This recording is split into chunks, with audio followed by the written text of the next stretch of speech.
आगाज़ भारत न्यूज़ की टीम इस समय गोरखपुर जनपद के शास्त्री चौक पर है, जहां पे आप एक बैनर की तरह लोग इकट्ठा हुए हैं। राष्ट्रीय कायस्थ एकता मंच, इसके राष्ट्रीय अध्यक्ष हैं संजय श्रीवास्तव जी। हम लोग इनसे पूछेंगे और जानेंगे कि आज दो महापुरुषों का जन्म दिवस है, उसके बावजूद देश में किस तरीके की चुनौतियाँ उत्पन्न हो गई हैं और इसमें इनका क्या दृष्टिकोण है। सर ज़रा बताएं, लोकतंत्र की हत्या होने का आरोप लग रहा है सरकार पे, कहाँ तक ये सही है? आपके कथन में निश्चित ही सच्चाई है। लोकतंत्र की हत्या लगातार हो रही है।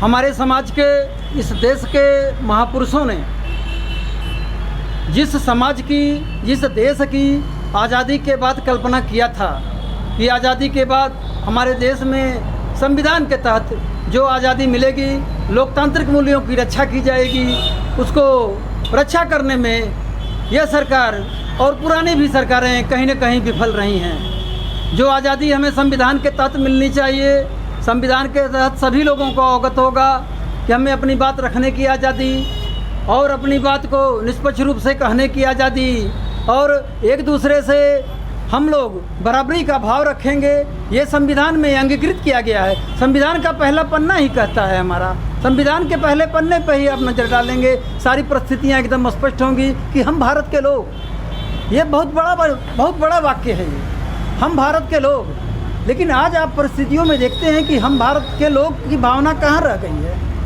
आज जातियों के नाम पर, आज संप्रदाय के नाम पर, आज विभिन्न दलों के नाम पर इस देश को तोड़ने का, बांटने का कुचक और षड्यंत्र रचा जा रहा है। हम समाज से ये कहना चाहते हैं कि इस लोकतंत्र को बचाने का, जिसको कि लोकतंत्र को लाने में इस देश के महापुरुषों ने प्रयास किया, अपने प्राणों की आहुति दे डाली, अपने सुख समृद्धि, अपना घर परिवार तक त्याग दिया, उसको बचाने में एक मुहिम बना करके आगे आवें और हम सभी लोग मिल करके ये प्रयास करें कि देश में लोकतंत्र की पुनर्स्थापना हो।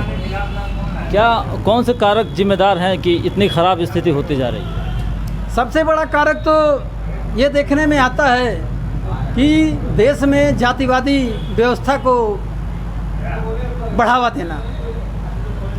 मेरे विचार से अगर हम सभी लोग अपने नाम के आगे भारतीय लिखना चालू कर दें तो ये समस्या मेरे समझ से लगभग 75% हल हो जाती है। आप नेपाल में जाते हैं, आप जापान में जाते हैं, आप किसी को किसी के जात के नाम से नहीं जानते हैं। वहाँ पे हम जो पूछते हैं वो अपने नाम के बाद ये बोलता है कि हम इस देश के निवासी हैं। इसी तरह से मैं इस देश के नेताओं को, राजनीति करने वालों को, हम लोग इस सामाजिक संगठन के माध्यम से ये संदेश देना चाहते हैं कि क्यों ना हम आज से ही पहल शुरू करें, क्यों ना हम इस संगठन के माध्यम से ही पहल शुरू करें। हम सभी लोग, चाहे किसी भी जाति के हों, अपने नाम के आगे भारतीय अगर लिखना चालू कर दें तो आने वाले दिनों में आधे से अधिक ये समस्या अपने आप दूर हो जाएगी। एक क्वेश्चन सर रहेगा कि गांधी जी अक्सर कहा करते थे कि भारत गांव में बसता है, लेकिन सरकार की विगत वर्षों की कई नीतियां ऐसी आई हैं जो कहीं न कहीं गांव के जो आधारभूत ढांचे थे औद्योगिक, वो सब नष्ट होते जा रहे हैं। क्या इस पर आपका दृष्टिकोण है? देखिए, प्रश्न बहुत गंभीर है, जवाब भी बहुत गंभीर है कि गांधी जी के सिद्धांतों को इस आज़ादी के पहले ही यहाँ के तथाकथित नेताओं ने आहूत के हवन कुंड में जला दिया। और यही वजह है कि 15 अगस्त 1947 की आज़ादी के दिन महात्मा गांधी वहाँ पे उपस्थित नहीं थे।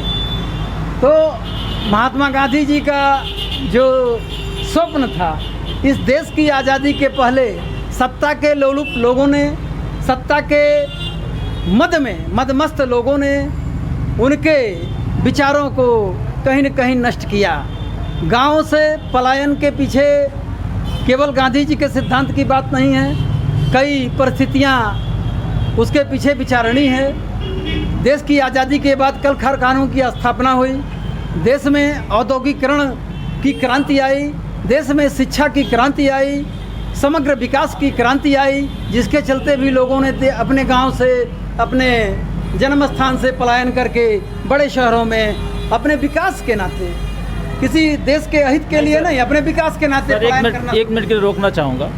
मेरा बस इतना सा सीधा सा प्रश्न था कि भारत गांव में बसता है, उसकी आधारिक संरचना ब्रेक हुई है सरकार की नीतियों की वजह से। आप बस 1 मिनट में बताएं कौन से फैक्टर दिखाई दे रहे हैं क्या 1 मिनट कि ये गांव की जो संरचना टूटी है, जो लघु उद्योग होते थे वो नष्ट हो रहे हैं, पूंजीपति वर्चस्व बढ़ता जा रहा है, तो कहीं ना कहीं क्या भारत की जो मूल आधारभूत संरचना थी वो कहाँ तक धूमिल हो रही है?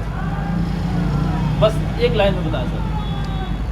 हमारे इस देश के राजनेताओं को जिस जनता ने बहुत ही मनोयोग से चुन करके लाया और ये विश्वास किया कि इस देश की राजनीतिक, सामाजिक, आर्थिक उन्नति होगी, लेकिन बहुत ही दुख का विषय है उन सारे राजनेताओं ने औद्योगिक घराने के पूंजीपतियों के साथ मिलकर के इस देश की पूंजी को नष्ट करने का प्रयास किया, जिसके कारण ये गांव से पलायन और कुटीर उद्योग के धंधे और औद्योगिक क्रांति की संरचना विलुप्त होती चली गई।